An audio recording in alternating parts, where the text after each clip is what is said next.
What's up, Manhwa Vortex family? Welcome back to another exciting episode of the Reincarnated King of Fists, the story of Rifenhardt, the mage who became the King of Fists and now finds himself caught between time, fate, and destiny.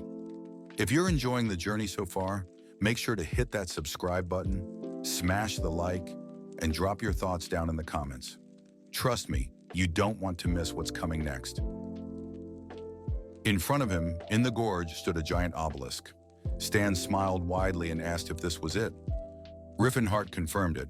A heavy fog rolled across the ancient ruins of Palton. The squad made their way to the entrance of the dungeon. They stopped in front of a massive gate. Todd waved his hand and announced that this was the entrance. Their leader decided they could go inside. Rifenhardt opened his mouth in protest, furious, and ordered everyone to prepare. But then he placed his hands together calmly, saying that he would wait outside. He could not make it back to the village alone. The commander assured him that they would protect him on the way back. Since his task was done, he had led them here. Rifenhardt smiled faintly, wondering if the captain truly believed that. The soldiers raised their swords as their leader declared that a great man was buried here, and that they must find the demonic sword at all costs. The knight shouted, ordering his men forward. Rifenhardt wished them luck. One by one, the soldiers disappeared into the dungeon. Left alone, Rifenhardt smirked and decided to mind his own business. For now. The walls of the obelisk were covered in ivy, remnants of the Silver Era. Palton had once been a strategic point, a standard military installation. The technology of that time was now considered priceless. As Rifenhardt stepped inside, he remembered how he had once explored this place with Cyrus. A girl pressed against the wall, whispering that there was a hidden passage. Suddenly, the wall shifted apart, revealing a secret chamber. Rifenhardt blushed, questioning why such mysteries were found in such a dangerous place.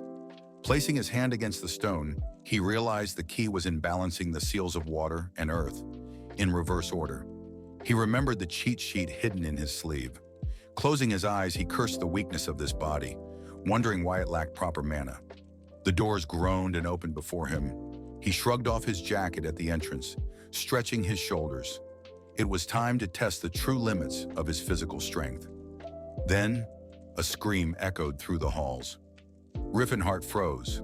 The squad had gone the opposite way. So why? Were the screams coming from here? Stopping before a stairway, he noticed a secret passage linking the third floor to the basement.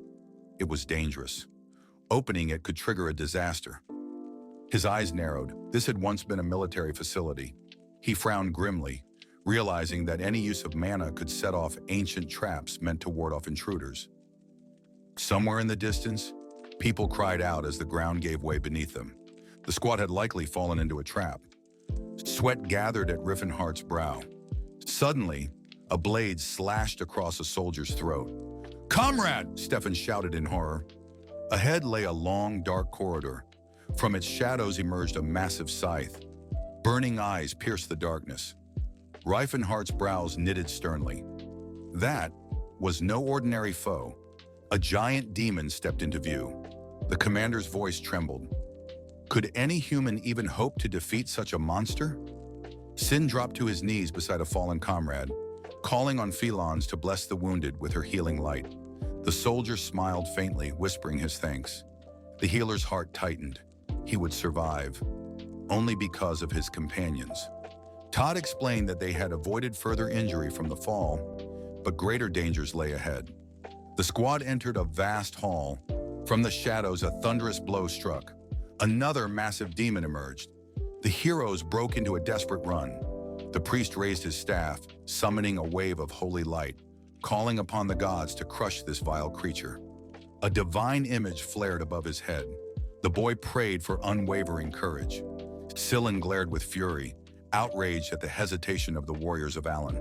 The light swirled stronger, surging through the soldiers. The knights roared with courage, charging into battle. The magician gasped. His friend had poured so much holy power into them that they had become berserkers. Steel clashed. Undead and soldiers collided with merciless force. The magician traced a circle into the air, summoning countless blades above his head. Laus leapt into the air, seizing one of the spectral swords. She struck, severing the demon's hand in a single slash. Blood spattered across her armor. The monster's fist crashed into her chest. She fell to one knee, clutching her wound. The elf pressed her palm to it, asking through gritted teeth if she had been of any use. Stan swung his blade, praising her efforts.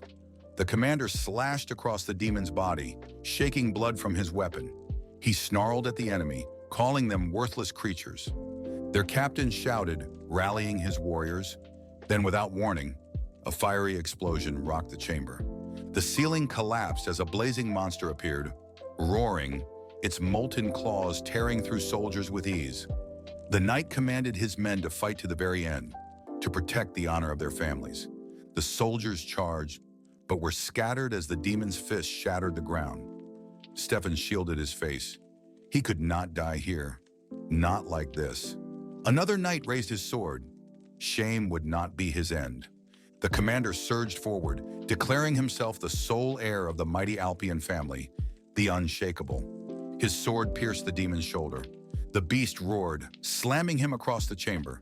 His body hit the stone floor with brutal force. Eyes wide, his comrades faltered. Sin clenched his hands, summoning another beam of divine light to crush the creature. The staff struck the demon's head, but it only enraged the beast further. It lunged toward him. The priest froze. The monster was upon him, but at that moment, a figure intervened. The demon was hurled aside. The priest blinked in shock. Before him stood Rifenhardt. He lowered into a fighting stance, waves of raw energy radiating from his body, his brows furrowed in focus. With a single devastating strike, the demon collapsed, lifeless. The young man straightened, wondering aloud. Had one blow truly been enough? His own eyes widened in awe. No wonder he had nearly died from a single strike by Teslin. Rifenhardt glanced around. Fallen soldiers lay everywhere. He decided they had to be carried to safety. More undead descended the stairs.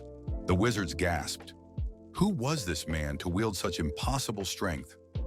Rifenhardt lifted Laus into his arms, carving a path through the tide of the dead. Stefan held his head in despair. Are you all right? Rifenhardt asked calmly. Corpses of monsters littered the steps. The soldiers stared in stunned silence. The commander pointed at him, demanding to know if this truly was the martial artist. The captain studied him closely, admitting he had never seen such strength. He asked his name. Arms crossed, Rifenhardt thought carefully. He could not reveal his true identity. He gave a false name. The knight frowned. He had never heard of such a man. Where are you from? Stefan pressed. Rifenhardt looked away. I don't know. The knight scowled. Was he just a common rogue? Not even an aristocrat? Placing a hand on Rifenhardt's shoulder, the commander remarked that he must have only finished off the enemies they had already weakened. Still, he thanked him for his aid. Rifenhardt waved him off, snapping that they were of little use. The captain glared, demanding to know his respect for the Altan family. Calm yourself, another soldier intervened. But still their commander sneered, calling Rifenhardt a man without manners. Who had taught him? Looking aside, Rifenhardt replied simply, he had gathered wisdom from everywhere. He dared not mention Gerard's name, known across the world. Stefan narrowed his eyes. Where did you gain such skills? Rifenhardt scratched his ear casually. Shouldn't we be more worried about the wounded? The nobleman raised his brows at the bluntness of his tone. Rifenhardt pointed at the injured. They need help.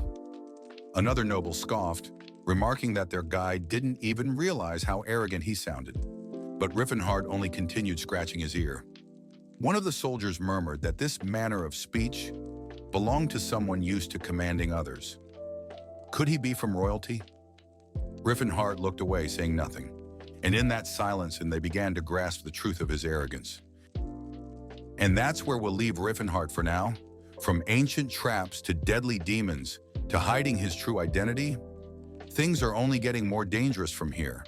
If you're loving this story as much as I am, make sure to like this video, share it with your fellow Manhwa fans, and of course, subscribe so you don't miss the next chapter recap.